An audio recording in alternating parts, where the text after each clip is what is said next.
एक छोटी परी खेलते खेलते एक दानव के पास चला जाता है और दानव उसको गायब कर देता है। क्या उसकी माँ बच्ची को बचा पाएगी? आइए मिल के देखते हैं। एक जंगल में एक परी रहती थी। वो अकेली इधर उधर उदास रहती थी। एक दिन बाग में फूल तोड़कर वो जंगल की तरफ जा रही थी।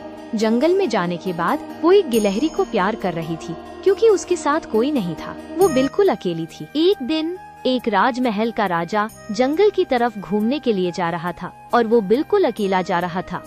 आज ना तो कोई रथ ना कोई सेना, बिल्कुल अकेले जा रहा था। आज जाके मेरे दिल को ठंडक मिला है, क्योंकि उस महल में तो हमेशा लोगों से मैं परेशान रहता हूँ। फिर उसने आगे देखा तो एक परी सो रही थी और बिल्कुल उदास थी। तो मन में सोचा कि जाकर पूछना चाहिए मुझे, शायद कोई मुसीबत में है। अरे इतना सुनसान जंगल में लड़की, जरूर कोई मुसीबत में होगा।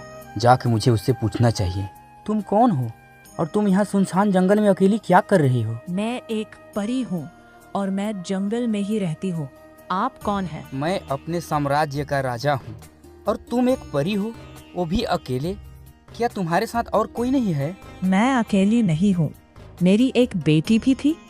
एक दिन मैं बाग में फूल तोड़ने गई थी और साथ में मेरी बेटी भी बहुत खुश थी।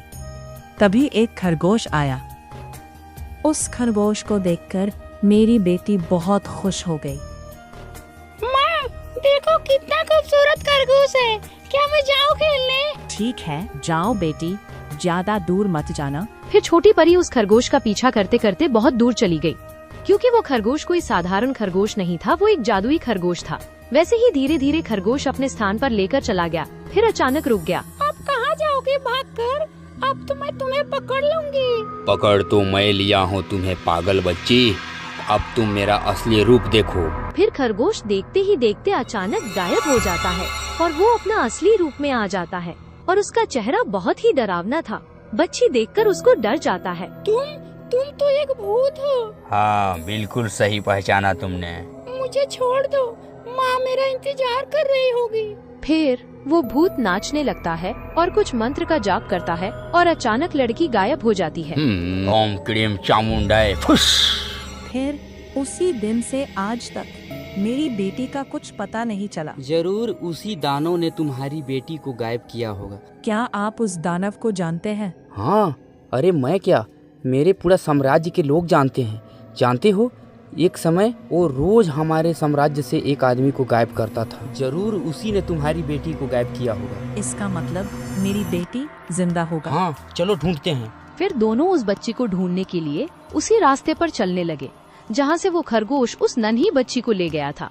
चलते चलते वो बहुत दूर निकल गए और आखिर में वे उसी जगह पर पहुँच गए जहाँ वो खरगोश रुका हुआ था।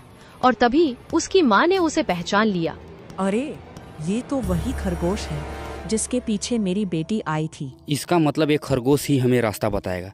चुपचाप इसके पीछे चलो। फिर दोनों खरगोश का पीछा करते हुए उसके पीछे पीछे जाते हैं और खरगोश वहीं जाता है जहाँ पर उस छोटी बच्ची को गायब किया था। खरगोश के पीछे पीछे जाते हैं और खरगोश बहुत दूर चला जाता है। जाते जाते आगे राजा समझ जाता है कि ये कोई खरगोश नहीं बल्कि कोई मायावी शक्ति है। फिर वो रुक जाता है और उस मायावी खरगोश से कुछ कहता है। रुक जाओ, मैं जानता हूँ तुम कोई खरगोश नहीं बल्कि कोई मायावी शक्ति हो। कौन हो तुम? मैं दानव हूँ, ये देखो मेरा असली रूप। तो खरगोश देखते ही देखते एक डरावने दानव में बदल गया। कौन हो तुम लोग और मेरा पीछा क्यों कर रहे हो? क्या तुम्हें मौत से डर नहीं लगता, या फिर तुम्हें भी उस छोटी बच्ची की तरह गायब कर दूं? मुझे मेरी बच्ची को वापस दे दो। अच्छा, तो तुम उस छोटी बच्ची की माँ हो। वैसे काफी प्यारी लग रही हो।